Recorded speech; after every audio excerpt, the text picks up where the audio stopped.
Italane ole fale mai Na puno wai o ali ole komiti wata ua ole papa o misi Ayulano na maule tolie Italane ole fale mai Na puno wai o ali ole komiti wata ua ole papa o misi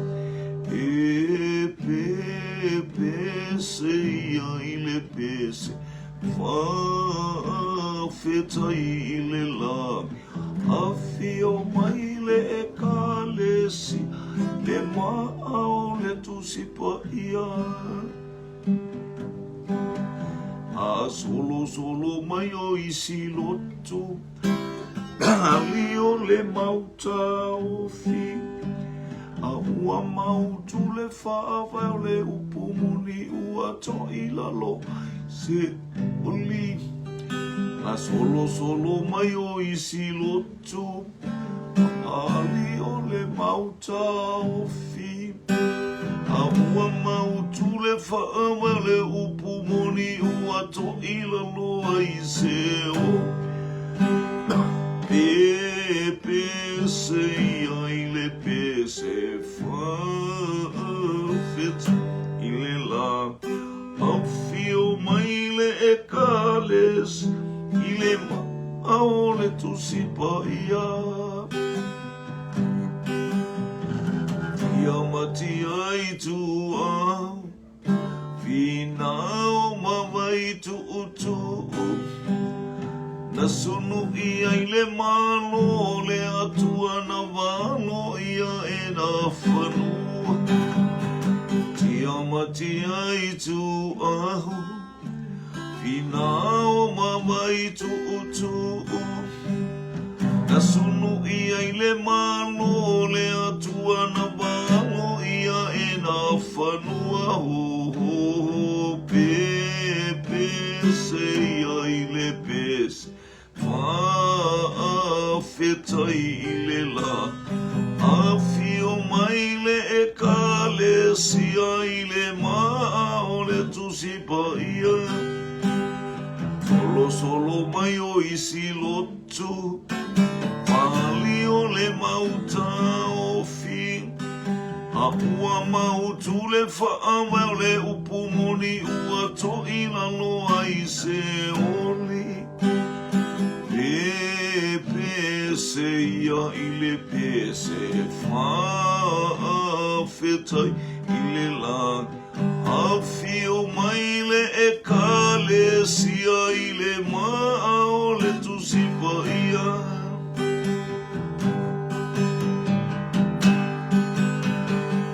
Yamati ai tu au Finao mawai tu Na sunu ia ile malo le atua na walo ia e na whanua Pese ia ile pese Feta ile la Afio maile e kalesi ile maole tusipa ia Hallelujah, hallelujah, hallelujah, hallelujah, hallelujah.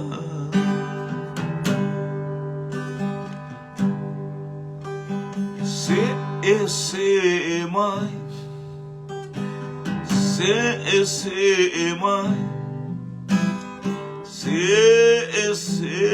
mai. Se mai Ia le li ita toke pese mawhawhetai Se mai Se mai Se mai Se mai Ita tope pese mawhawhetai ai mai no so vai e te malo si ai i le savalinga umiolo fai e mama o le ala o lo o ta fai malangai ai mai no so vai e te malo si ai i le fai ngā malanga o lo fai e mama o le ala o lo ta fai malangai mai malo ainga e te mali e ai le fai ngā malanga umi o lo fai e mama o le ala o lo o ta fai malangai e mama o le ala o lo o ta fai malangai whakatailu mātou to mana nei vai ngole o le uri mo e lofu mona uanga le lei mātou to talo i lau whasoa nei mai inu le pokalame lau whanau so le mai talo sau pena te whailangi le mano le totolo to mai mamu e o Iesu ke riso le ngata whulio le nei telefoni whaonga alau i eilu uanga le leilo mātou utu ti nei ani ngā luenga whasalami le o le angai mātou to talo i eilu manui e le umono Iesu amen amen amen praise God.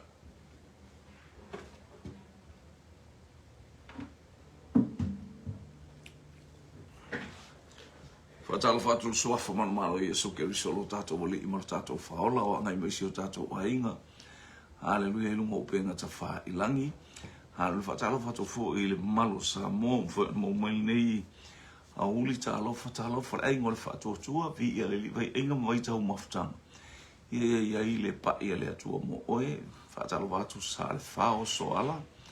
Tua wao talo fatalo fa. Tau asia tatupo talofa fasame pietai talofa vi aleli malo le soifu ai mainu ole polo kalame hallelujah mo le fana ole atu nei vaenga ole aso ale tali mafisili hallelujah o vai enga mo vai tau mo ftan e fa manu yanga mo oe fa unga fa fo vi ale atu manu nei anga mai Fana wale atua nei vaenga o aso manu ia fo isa mo nei manu ia le tau mana ia le tau le nei aso wa mana ia mai nei aso le tau vi ia le li ia anga le mai le li nei por kalame manu nei aso vi ia le atua ia hallelujah tatu sili mo mua lua minuta te ai le tula suma lua isa mo nei tatu sili mo mua praise God hallelujah praise God. Oile ekalesia na altaimi oile ekalesia na taunuu ile afe valu se lau tolus fulu. Oile ekalesia na taunuu ile afe valu se lau tolus fulu. Hallelujah. Le maita watu to e tolu tausanga a toa le lua se lau tausanga talu ona taunu maile ekalesia. Oile le kalesia na ulua i taunu a le kalesia na taunu mai i le tausanga e tasi afe valu se lau tolus fulu ia manu ia lau tali ai mainu e mamao le ala hallelujah fatalo fatu foli tatou fatonu ma le global kingdom ia tatou fale wale sianga le leile li ima ule ale praise God hallelujah ia leli ole a oile kalesia na taunu umai le afe valu se lau tolus fulu afe valu se lau tolus fulu oile kalesia le ia leli ai mainu e mamao le ala praise God lau fafunganga Samoa ia le atua ia vai ainga mai tau maftanga au e lungo le tau fai atu i lau konso Ia polau wonton soup, ia polau beef soup, mutton soup, io la lava to inga supo e ia nei tu aso. Ia ngana le ia tu le tu mo oe fa mo ia tu le tu ia te oe. Hallelujah. Au se e mai lo sai nei va enga o le aoli. Praise God. Oai le ekalesia. O lona tausanga tau nuku le i Samoa afe balu se lau tolus fulu. Afe balu se lau tolus fulu. Hallelujah, hallelujah, hallelujah, hallelujah. Ai mainu e mamao le ala. Praise God, praise God. Yeah.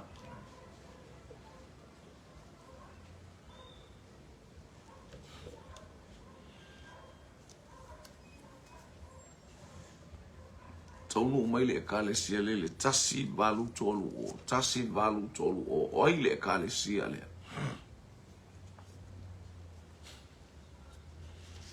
Hallelujah, hallelujah, hallelujah. Praise God.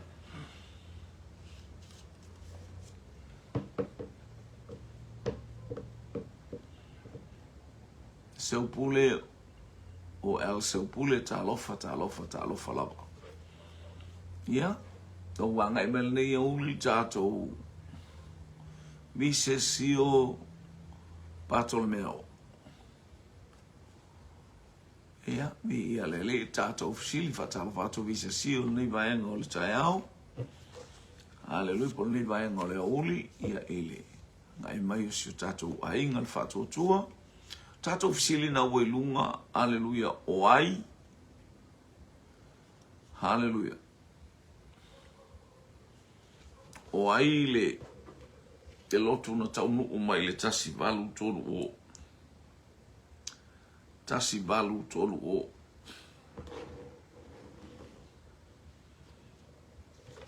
Hallelujah. Praise God, praise God. O ai le kalesi en tau nuku mai le tasi valu tolu o.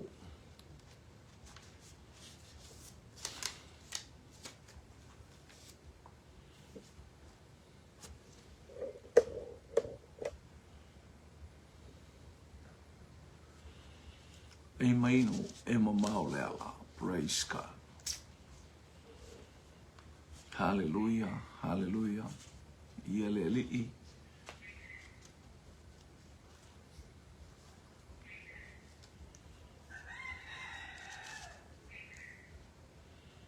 Thank you, Jesus. Thank you, Jesus. Praise God, praise God.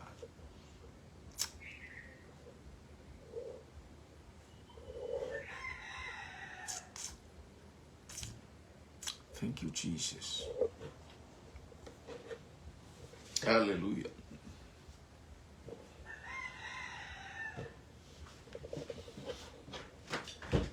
Ai, mai no so vai.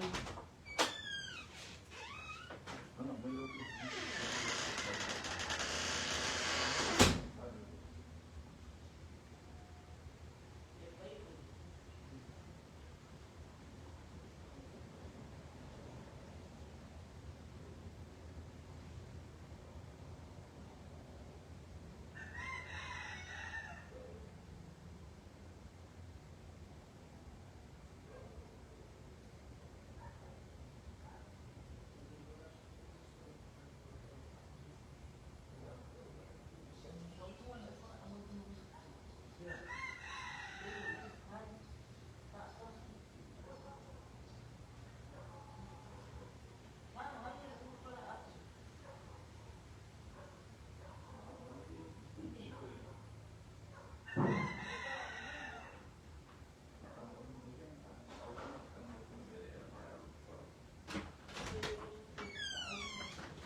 Hallelujah. Oh, praise God. Anatongia.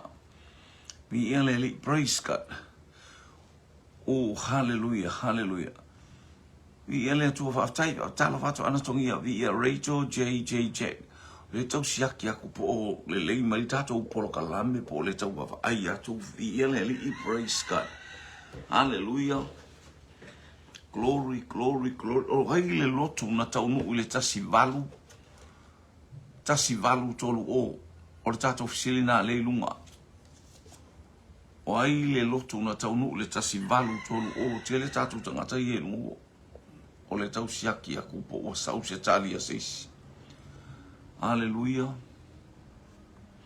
Fatalo fatu i tene o le Hallelujah. Fatalo fatu i tene o le moli o le ava maila uli America Samoa fatai. Hallelujah.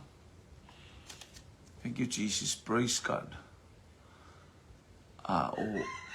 Hallelujah. Yo lela o mo mai fatalo fa mai ana tongia lela ti lo lem fa ana sauta to por kala melunga lem fa sauta to le man fa tai vi ele ese fa maruru atu ana ele se kali si va benana le e fa casa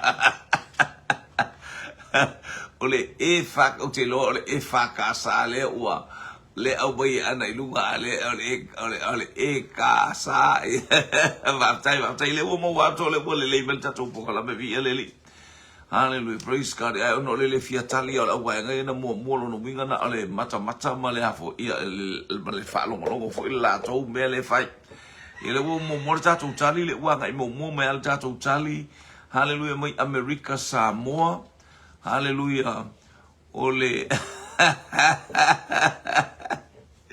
o foi also foi fasa ia vi ele o atu le wa e fa casa vi ele tu atasin tato tali wa kai bai va tai tene o mori leva hallelujah va tai leva hana praise God le wa okay mai vi ele praise God aka porque ele aka que ele son vi ele ai mai no e mamau le ala. Praise God, praise God, hallelujah, hallelujah, glory, glory, glory, hallelujah. Tasil tato tali o le la e okay al tato le ngai mai vi ele hallelujah.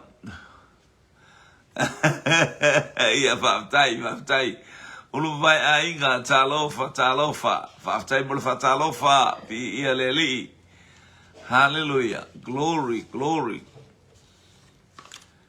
praise God faftai tama faftai ngano pa ia so mai po kala mela fanau bi ia leli hallelujah tasil tato tali le wanga i mai lunga mai lauli i America Samoa hallelujah faftai tene o le moli o le ama mo le tali i olo atale tol tato ainga sanga i mai lunga ia ele o hallelujah praise God ia bi ia le atua ai mai no e mamao le ala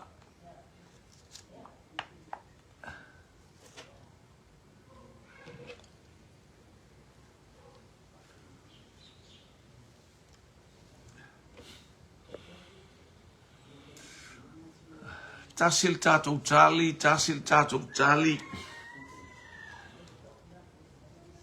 hallelujah tasil tato tali le wailunga ai mainu e mamau le ala praise God malol hallelujah ya malo faftai mul fatalo fai le aingon fatuatua il ngata foi leo le aingo keriso o kaletino keriso i lau polo kalame ai mainu e mamao le ala o ai le ekalesia na taunu umai le tasi le afe valu se lau tolu se fulu o ai le ekalesia na taunu umai isa mo ai le tasi le afe valu se lau tolu se fulu foringa mai to e tolu ani tausanga a toa le lua se lau tausanga. Hallelujah. Ele leile atua. lo vai ainga vi ialeli praise God ai mainu e mamau le ala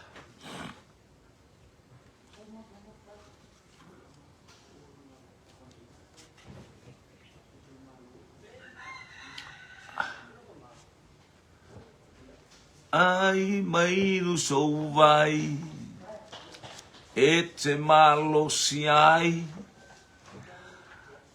i le whainga malanga o lo o whai e mamau le ala o lo o tā whai malanga ai e sili lea tua tali mai o lo mai ainga LMS e whakasa vi ia le atua ia watali tatou vesili langa le alu tatou taimi haleluia whaafitai nai au auna ia nai auna tina na au mai eile tali sole e sele maanga ia sole ole e kalesia la mosa lontona missionare society e whakasa e kalesia whapotonga kerisiano i Samoa lona winga ole lotu nana inu lua i te unu maisa ta ua ole lotu ta iti ia le watato ilo ino ole tue tolu ani tau sanga o iso le lua se lau tau sanga haleluia na o mai ai le tala le i Samoa le amatanga fo ilea o le tau mai o le tala le i Samoa whaaftai mo le tale o whea na whaalili wal tuspa ia o whea le tu o Samoa na whaalili wal tuspa ia i launga ngana i le ngana au le talofa i le afafine ia porta maita e mota haleluia le tinata talo haleluia jema masafili tu au liu haleluia ai mainu e mamau le ala praise God ia haleluia o fea le mea na whaalili wai le tuspa ia lele wata ubai le teine mai le moli o le ama o asau o asau ia le wanga i mai teine mai manukau haleluia sister tu au haleluia liu sister liu tu au ni ia le atua o amau i sawai ia le li ia tu e whaamanatu fo i matatou tilo isi o tatou watu nuu wao me uma tatou te wama ai i le anga i mai o le tala le leisi o tatou watu nuu oka o iso le ainga sape sta i whale iwa mo i matautu oka peia e laka i el kegele i le ia whaaftai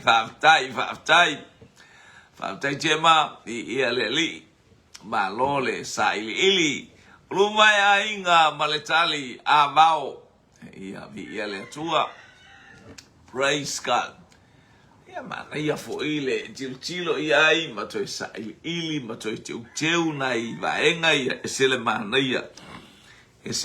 ia o le toi whaamanatu mai o le fionga pa ia le atua e maise le taunu mai o le fe aua le atua ina i o tou lau ele malau whanua o Samoa ia o fefo ele mea lo e au mau ma papa awa ile mamau atu ma Samoa nei ia o lo mai tau ele ma whaina whaangalo ina a fi ai siona mau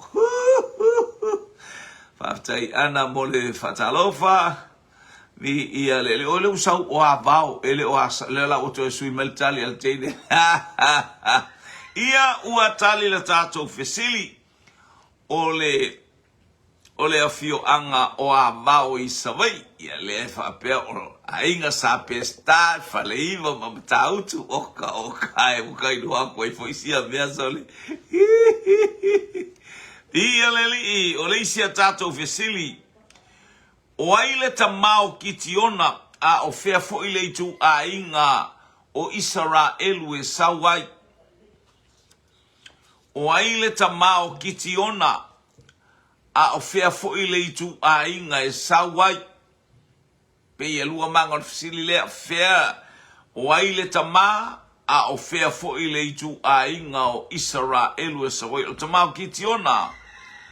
Hallelujah, selepa kalolo, talofa, ileanga imai o sio tatou a inga, selepa kalolo. Ieleli.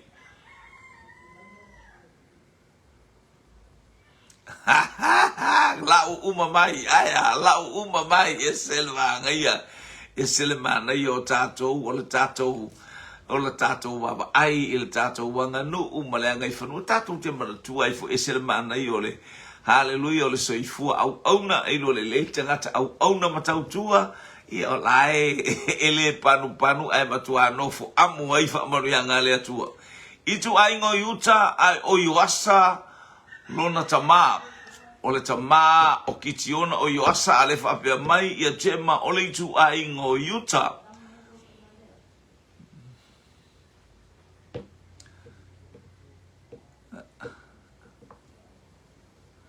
praise God le fa pe mai o lo vai ainga o yuasa ai sawi peni amina mana ia le o ese mai tatu tali mana ia o ia tau sinionga mata ngo fie le fa pe mai o lo vai ainga haleluya o yuasa tu sai ngo ta mai ese ngo o itu ainga o mai ai mai no e mama o le ala lua tatu tali ile nei ya o uli praise God.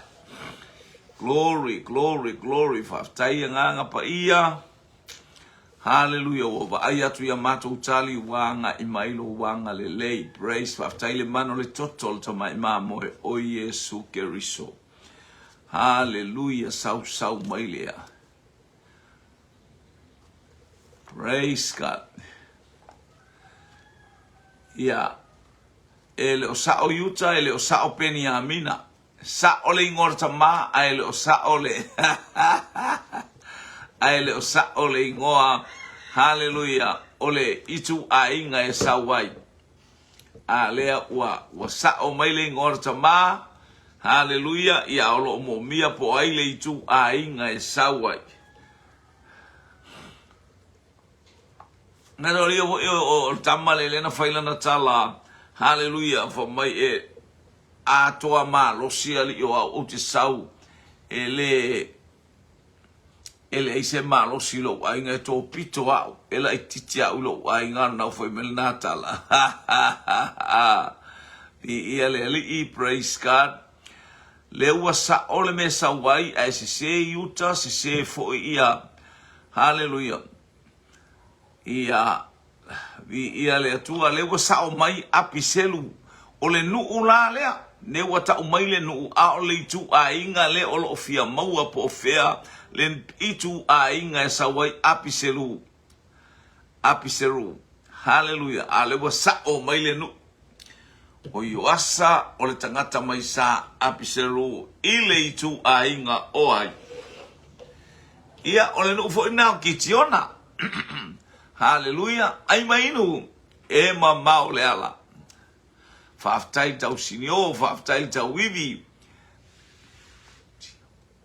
Fatala watu le tolo puntia. Mi ile anga mai le nei tu aso. Tiu te mwhaiwa mga aluenga ia mapua e se. Au iai vai enga ma vai tau mawhtanga o le nei auli. Mulo tato iai lunga o tato utali mafesili fale nganga. Ia e fai foi ma malo si anga ia te oe ia te au mai tato Deo te tali mai tema e faraima pef. Pe failong ofisili ole ale ma hallelujah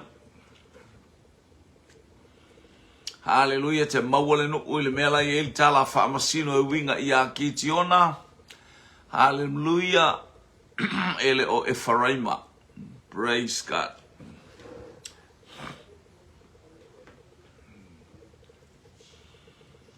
praise God ia ulu vai ainga le umau mai le ainga le ia le ali praise God le wa mau ala tato utali hallelujah ole tu ainga o manase le famia to pito au ila ainga o utama ato pito mataulia foi ole ole ia matua manase ia e farai ma ana mai sui el toi ina lana fa manuia suyo na lima na whapea i lunga manase ma e wharai mai tango atu i o se whai awe whaftai tema leo tau mai whai tema o manase whaftai sa o le lei tango to ina whapea na lima i lunga manase ma e wharai ma rono wingo le lima o le 5 tamatau le ua aluilunga o Efraima o Manase a lona 5 nga vale le o lona ua matua lona vinga o le whaamanuianga le ma ua alu lona 5 tauanga vale alu ia Manase ai alu lona 5 tamatau ia Efraima a o Manase matua lona vinga o le tatanoa meafa mai e manuia lava le awali ina fatala watu tein ele ya Paulo Antonia Hunt, hallelujah, talofa, Salt Lake City, tono Utah, vi ialeli, angalele yatu le atua, faftai mole talofa, hallelujah, malofo ile ngalue vi ialeli, praise God. Lea life apea mo yel tuspa ia ole nu ole tangata lea oyoasa, hallelujah, lena ia fana wakiti ona, o Manase, hallelujah. Praise God, o Manase. Ia e pe matua pe la ititi po le ali tu ai ngata pe mau mea pe mau oloe tu tusa i tato umale sila fanga lo tato utapa au o ile lang. Na fao ngā e lea tua le la ititi o Manase. Sau waile faa masino o kiti ona. E fai mavi inga o lea tua.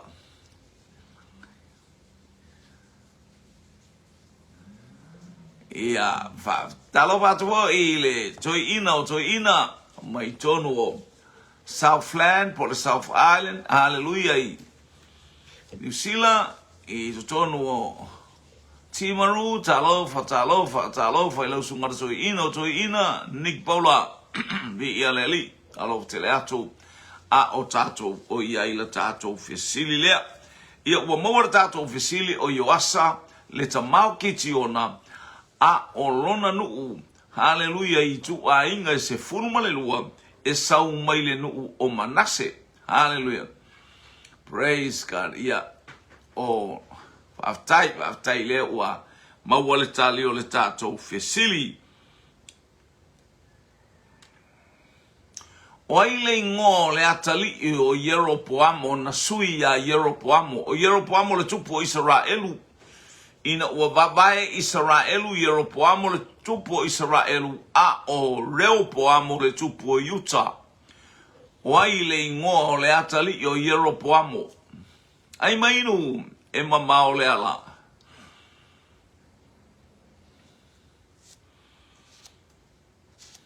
Ia le li.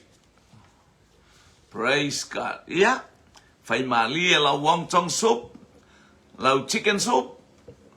Lau turkey soup, lau afato soup, ia oka, talo festene o fetalinga po ai sesio, ai o fatau faltua lea po fato a, malei fua mail nita iao, ia o te loa, hallelujah,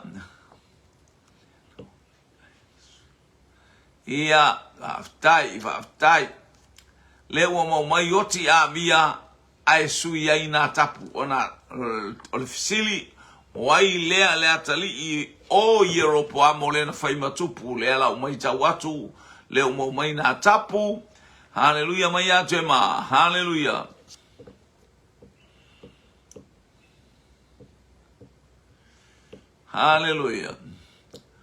ulu vai ai ngā nā tapu lea tali i o Yeropoamo, na sui a Yeropoamo, e whai matupu. Yeropoamo le tangata leanga, na ia whaatupu leanga sala, na ia whaatupu lea mio leanga, wale foi e se Israelu ai whataitai a Yeropoamo.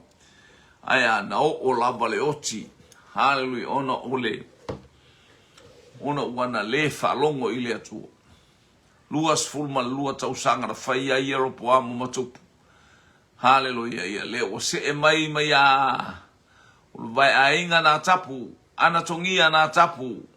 Ia leo se e mai stato to fine, ia male beef soup oka. Se te whano soala to amao, talofa lava. Hallelujah, oka le beef soup so le kero sole. Ai ala o beef soup so la wa tu ma solo ma tu ai o sol tinga o wa ku nga wo so mai le lo ngui lo te fa poi talofa Haleluya, vai ainga vai tau maftanga ia wa se e mai fo i tine mai le molio le ama.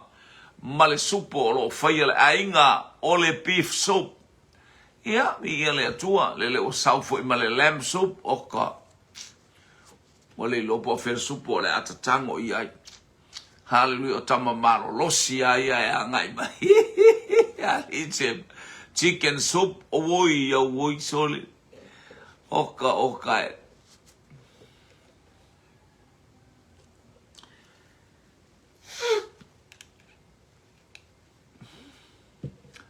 Anatongia, vi ia leli. Ua tali nei le tātou fesili. O ai le tupu na sui ai Yeropoamo, po ai le atali o Yeropoamo. Na sui e fai matupu e sui ai ia Yeropoamo. Le ua maua ua oti Yeropoamo, ai soloa i mai le tama o nā tapu. Ia kerotopu, ia lo sausupo karoti, oka e kai au lelei, lea la ua mawartali o tātou vesili o le tamaititi o nā tapu.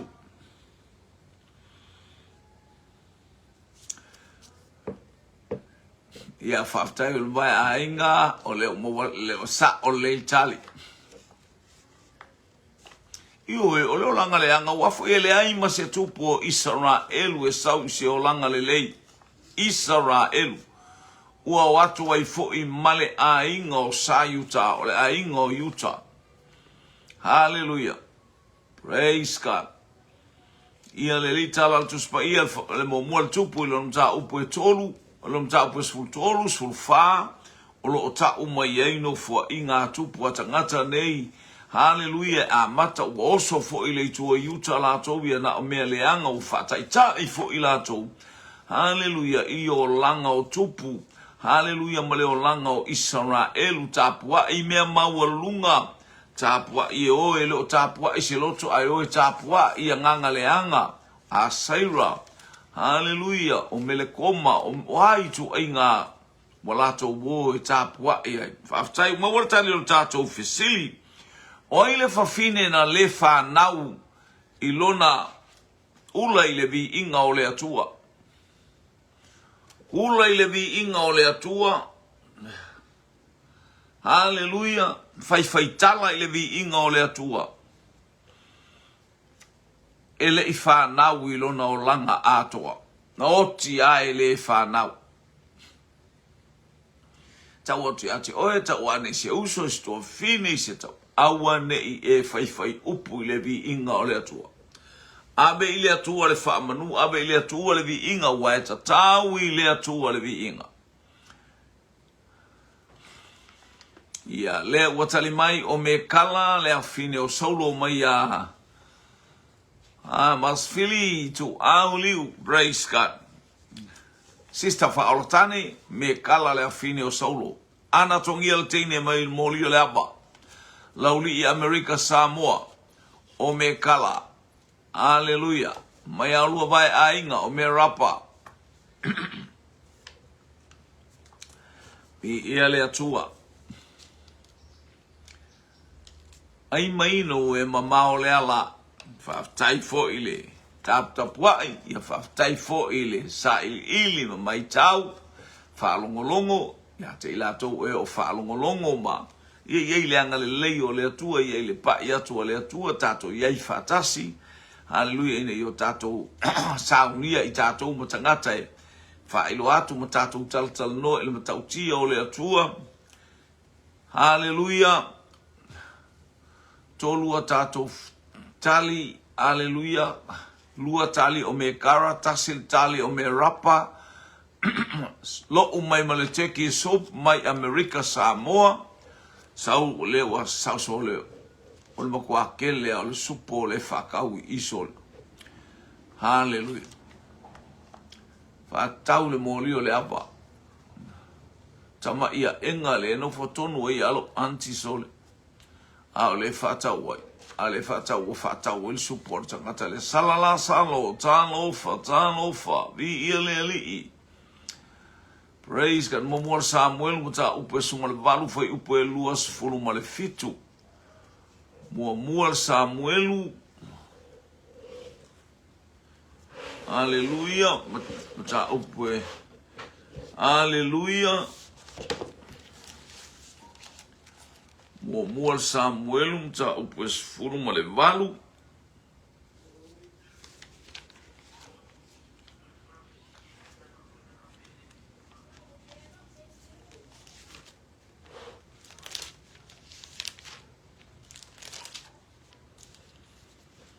Luas furu male fitu fai upu.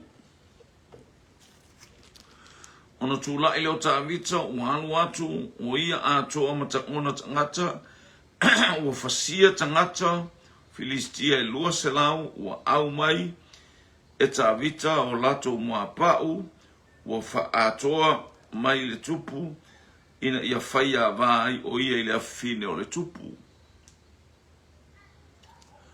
Ona au mai le tupu le na fine o me kala o imana ia vi ele tu o le ta mai me kala o tu sol tau o me kala ole hallelujah. Ona time fale le na mai ele atola au tali tato fsili o le time na mai ele atola au wa mai ia ta vita le atola au ole atua dai pe umal mata upwe e lima ia amai ele atola apon sa pe ono le luar Samuel ai mail fafine o mai atola wala siva mai ta vita woia bailau sake ka ingo pe se vale pe ya oise io faima mea ula ka ngakal ba ia kunga koiki le so koiki e kele ngoi lo siva fa pe mai tavita na o siva mai lo loto e vatu le vi inga ilo uatua faina au mai le atola au le atua ai ave ese mai lo to male no fuali ia le ali mai le tala tu spa ia o lona fatau te e malona fi ula ia ta vita le vi inga ele I whanau I lona o langa. Ni ele I mali ala faele ta alofa lava. Ni ele atua le nei vaenga o le aso. Praise God. Hallelujah. Hallelujah.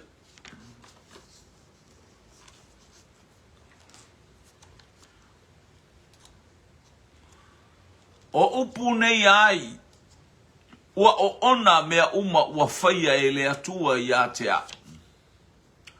Ua o ona mea uma ua faia e le atua ia tea. O me kala le fine, le fafine sa fai le siva ta vita ua toe o mai le atola aua le li ia vi ia le atua. Fine sa fai sa tau fai ya o sa o le tali I whaftai. Hallelujah, praise God. Talaivanu Timo Safia talofa. Ia leli. No.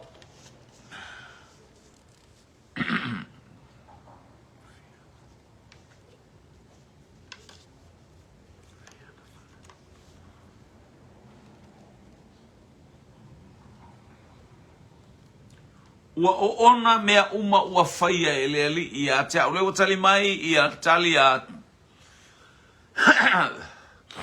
Sister Liu, hallelujah, Faortane, Naomi, praise God, tali mai foi ia anatungia, hallelujah, Naomi, praise God, Jema Rutam ta upua aron fa upue lua se fulu. Na walatu male ta mau ainga fo I mai male mativa. Ua o ona mea uma ua faia e le atua I atea. E sele manaia ole o ona o me faia e le atua I ate oe mau. Eilo ai o ta ua e alofa le atua I ta ua ina I ta fo I mai. Fo I mai I le ainga o le atua. Ulu vai ainga Naomi na ingo ya mara faftai. Anthony tanwasa talofa I tamalea mai Amerika Samoa I tafuna talofa litasi. Hallelujah. Vi ile lia lofa tile ainga tanwasa family. Uli tina ya Naomi tali mai Amerika Samoa I tafuna. Malofo pa hallelujah talo fatina talo fale arise and shine tina talo hallelujah praise God bi ialeli talo fa wanganui hallelujah family le tua hallelujah tato yel nei vaenga ole oli fa su minuti te aile itulai se fulu malelua malofo pa hallelujah maletali ya Naomi lu vai ainga lu maletali o Naomi, tavita nua leaso talofa. Ia leli. Praise God. Ua o ona mea uma ua whaia e lea tua i atea. Na o walu atu ma le tamau ainga ua o po i mai ma le mativa. O upu ia le tina o Naomi. Hallelujah. Na ftalia tuai ilo na nuu. Ina wafape mai woi. Pei lava anti Naomi leles. Ai liu mai Naomi lo. Ainga malonu awa tau te toeta ua usa o to wau. Awa tau te toeta ua ui ilea ingwa ai ta ua o Mara. Hallelujah. Awana o walu male tamau ainga ua o fo i mai male mativa. Na o walu male to alua male whanau e to alua. Ua feoti. Wa o saumativa ai o te saumativa i le atua o lena o faa o ona ina hallelujah fati ngala uwa ai me uma ia o tilo i ate ia o te mau o ai ia lo tato i lore mau o al tinalea sa nia ia lana tama fine ia fai mato lua o poasa wa ia mau ai se tina fai mai tala tina ina ua va ai ile tamaititi o sapai o poasa ina ua va ai wa hallelujah wa sapai ele fine le tama o peta mai oi so le fa manuia tangata uma ia te oi fa alau tele le atua lo ainga ma fa manuia le atua ia te oi se ainga mata ngofie al fine na fa mai ua o ona mea uma. Na ia talia. Wa ia talia le o ona le mafo anga fo ile ta watu i tangata a ele o iti ngā mawhainga tāwha apene. Hallelujah sa ili matofo mai le atua po whero loto le ala leo lo tue fo i mai pete le ema ke leo pole lo kua rua lai o i moapi ke leo pole le ufangau. Ai o te mo mia le atua o le malia i lo umana o i taimi mo. Via le li ai mainu e mamao le ala. O aile nuu le faini neva mona lau mua. O aile nuu le lau mua ia ni neva. O aile a ai le faini neva ma lau mua. Ai mainu sovai.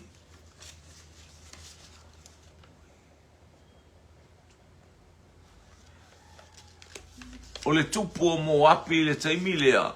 Le tupu le na fasioti e te maua i le tusi a wha masino. La ia i le tusi a wha masino o ifo ele. O le tamaloa na la po a le na fasioti na luatu a tamaloa tui tamalo e uta. Mata o le taimi le no fumai e uta le lona lua umatu le wha masino mua wha masino e tolu na ia le tala ia e uta. Na e fasioti ai e uta le tupule na.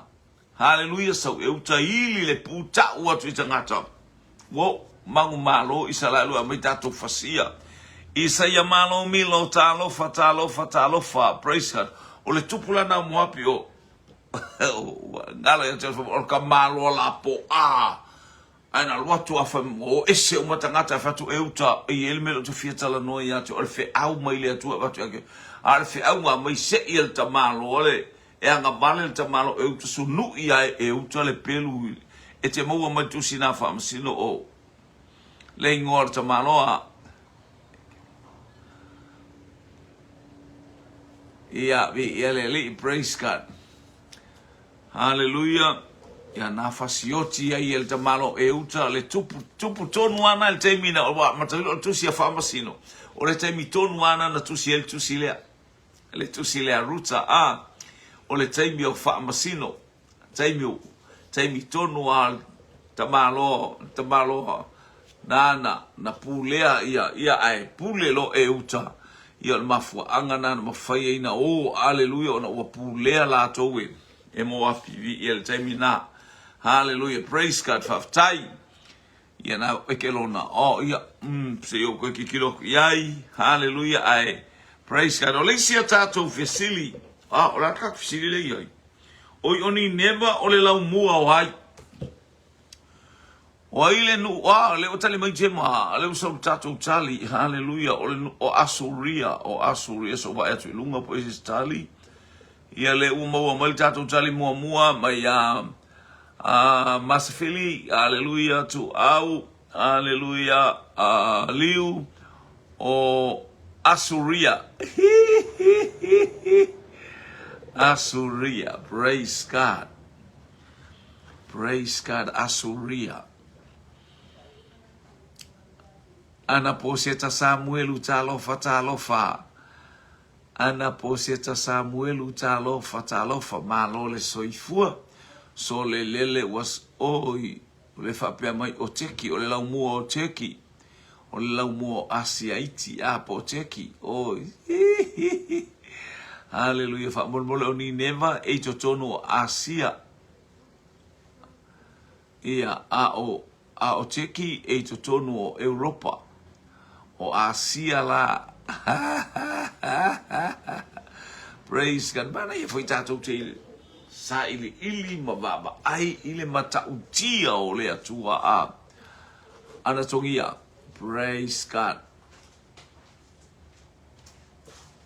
glory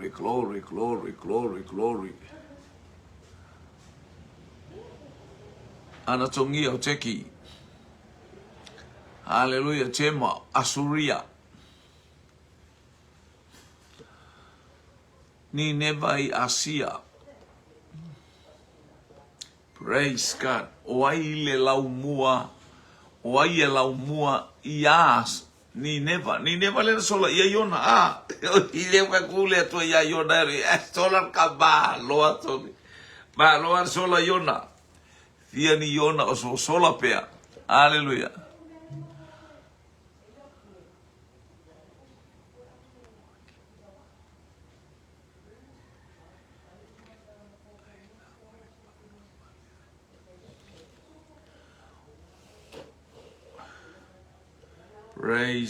praise God tema se vai fol tusina se vai fongale tusina hallelujah famasino mta po famasino ai o se fo yatu oi hallelujah famasino ya hallelujah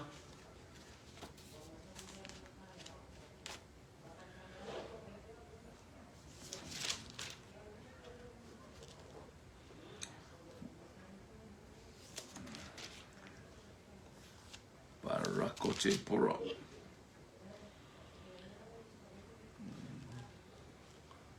Hallelujah. Utoelanga.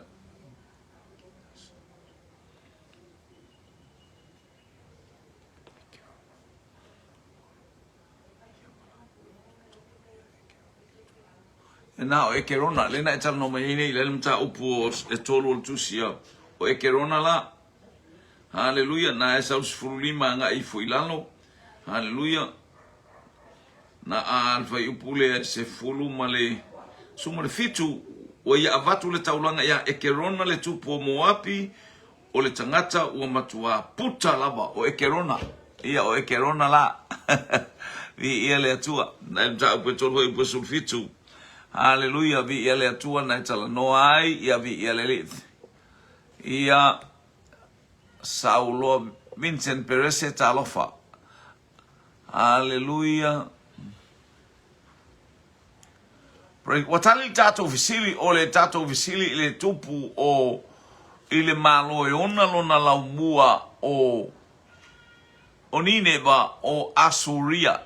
Le da bai tato tali faftai mo tato tali faftai malo le tali vi eleli praise it o Asuria ai mainu e mamao le ala o Iraq lea na fawai le olo papelu lea e iai le maunga o Ararata.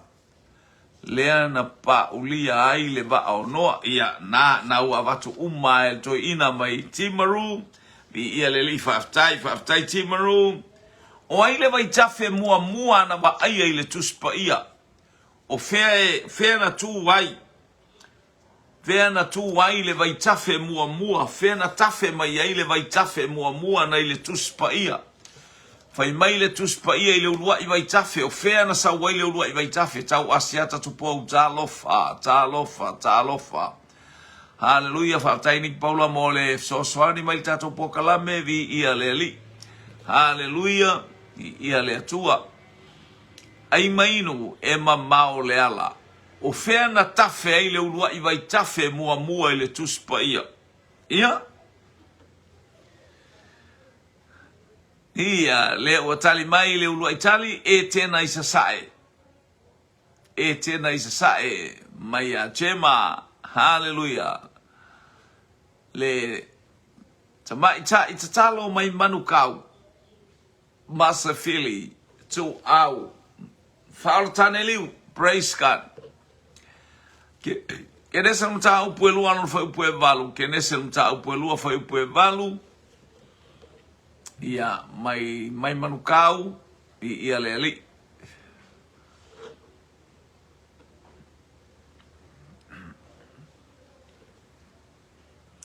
Anthony Tanomasa family. Mai America Samoa o e tena.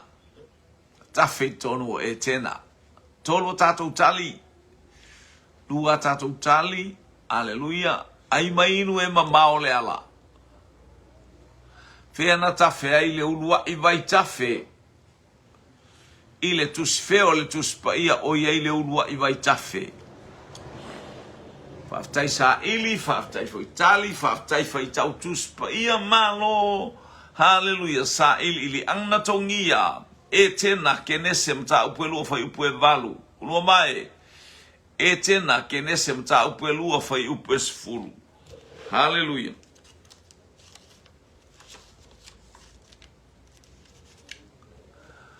Le afa pesa leli. Lilo mayaba. Le afa pesa leli. Lilo mayaba. Hallelujah.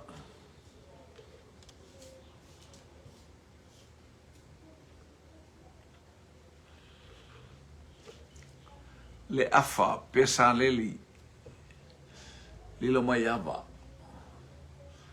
Ia le watali tato fisili. Hallelujah. O tato fisili. Hallelujah. O e tena. O le vai tafe. Na ulua i tafe le tuspa ia. Fa mai na ala e tasi mai. Umana fail fato anga. Ona tuule e le atua ma le vai tafe. Hallelujah. Na sau le ala e tasi le vai tafe. Ai o ina taunu umai le vai tafe. Ma ave le atua i mga vai e fa. Ave le atua i mga vai e fa. E whape na whamunianga le atua i so stafa sa e sifo mātu matonga o lo tafe ai pēa le vai tafe. Hallelujah. Le vai tafe manino le anganga pa ia. Hallelujah. O lo whaasu suina o le ata o le whaato anga. Hallelujah. O i tātou o lo tafe ai le vai tafe. Hallelujah. O le ata o le anganga pa ia tafe mai. Whaasu suina e pe o le tusia mātai o mareko luka mai ane. E whaasusuina ai o tātou tangata e moli maupea i le tangata Kalevario o Iesu Keriso. Hallelujah.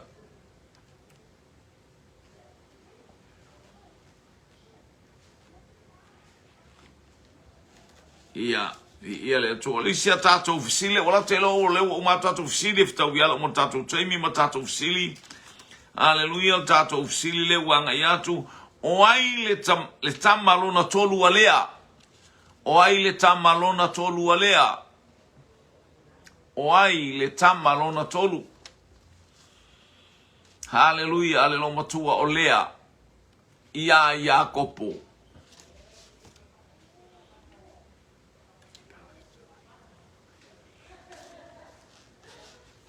Hallelujah. O ai le tamalona tolu alea.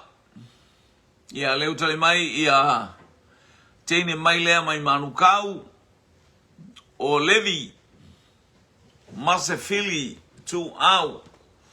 Hallelujah. Fa'altane liu. E o tale mai o Levi. Ia lea wa ngai mai fa'asolonga. Hallelujah. Praise God.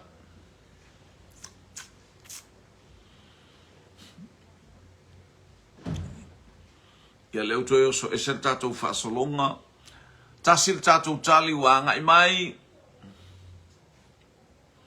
Hallelujah. O aile tamalona tolu alea. Lona tolu le whanau alea.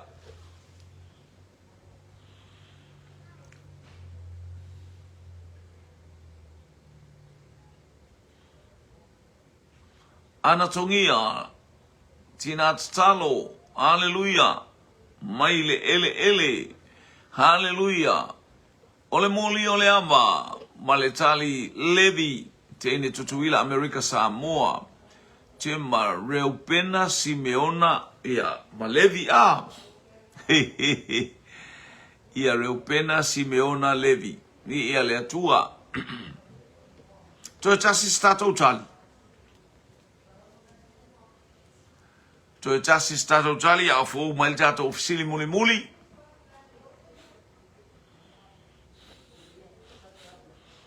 Hallelujah.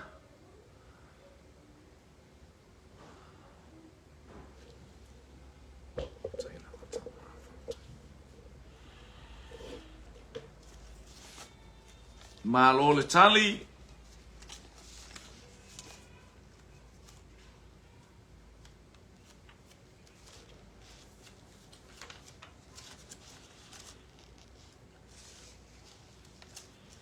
Ia leo whapea mai ana.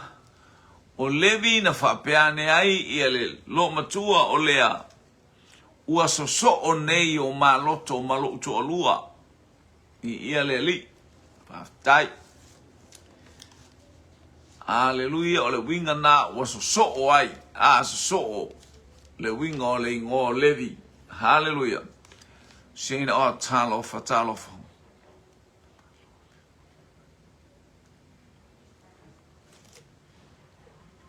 Ia, na tine sa ili, welo ola tau iwi, ola finau, ola tau sinio, manu malo ai. Tali tato sili, ole tama o Levi, ia, o ia lea na ia. Hallelujah. O ia lea ole wingo lona ingo, wa so fa mai fine, wa so o nei lao ma loto olua o lea, wa umawanga ngei. Ia isia ina ua na iloa ua tolu ana tamatane. Hallelujah. Oka. Ia na so o mai lo male tamo o yuta ilo na fafa mai oe vivi ilo uloto fato a vivi inga uko o faka maiki. Au ka maiki uma ia ko luele i vivi ele i faftai ile atua. Faftai ulu vai a inga maratali o Levi o sa o le tato utali. Maratato usili muli le profeta na ia failoa le nuu e whana wa Yesu. I ora tātou tu e fisili nā whamnuia le tua i te oile nei au auli. Vai ainga ma vai tau maftanga lau polo kalame ai mainu e ma mao le ala. Iai le anga leo le atua i pele malosi, ma le fia, ma le oli tātou te mafuta i pe ilunga upenga ta whailangi whamanu i atu le tua. La tātou fisili muli. O ai le ingoa le profeta na ia whaalia, na ia au maia le nuu na whana wa Yesu. O ai le ingoa le profeta na ia whaailoa mai. Ia lea was saule mika ai ele e ai tua. Praise God. Mika.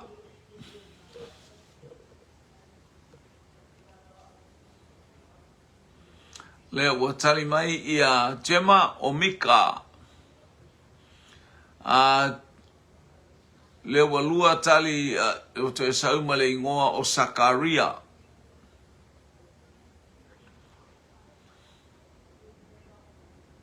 Ia whaftai. Anthony Tanuvasa, Mika. Whaaftai mo lo whaanga, whaaftai fo'i mo le mafuta mai tātou. O le tātou toi fesili na anatongia o le profeta o Mika. O lo mai ainga o Sakaria. Hallelujah, praise God. Ni ia le li, Jonathan O'Brien, ma lo le soifua. Hallelujah, hallelujah. Tato yeli tato upolo kalame le ia oli fa malo atu le aingo le fatu tu o le aingo le ai mainu e mamau le ala. A o tato ia tato fesili matali po se fasili nga malo si au e ai.